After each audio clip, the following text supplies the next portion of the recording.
magkudkod. Ito ay yang bukayo. Pasweet-sweet coconut ka pa dyan. Bukayo lang.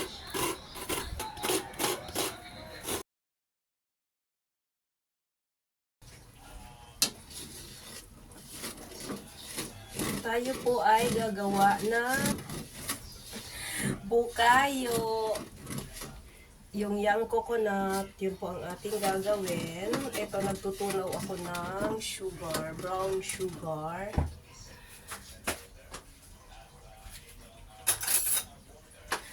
Lalagyan na, ito ay kaunting sabaw nung boko at kalahating sugar. At lagyan natin ng 1 tablespoon ng vanilla para mabango. Tapos, maglagay din tayo ng salt. Konting salt. Ayan. Tapos, kapag ganito na, ilagay na natin yung ating buko. Itong buko ay 4 na tibuho, 4 na buo. So ngayon, lagay na natin siya dito. Ito po ay kinayod ko ng manual. Ayan. Yang coconut po ito, yang coconut. So ayan guys. Ihalo lang natin ito hanggang mag-combine sila. Ito po ay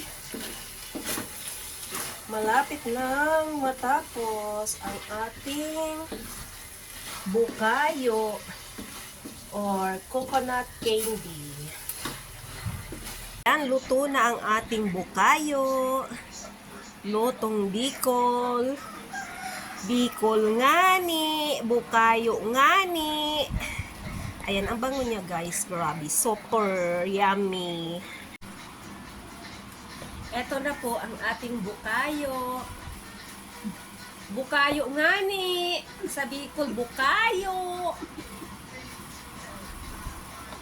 Sa English, yung coconut candy. Oh, ito na po ang aking homemade bukayo.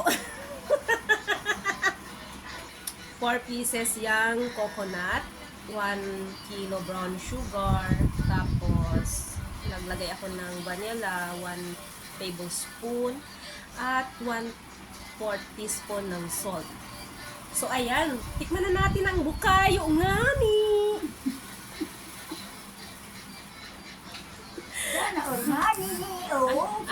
Ang hipag ko digdi, sige ngirit ngani. Para ka nganing balik ngani. Oh, bali daan ngani. Oh. Mahal na ngani ang bukayo.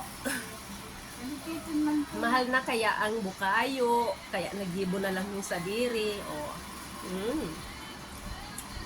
Sarap. Init na.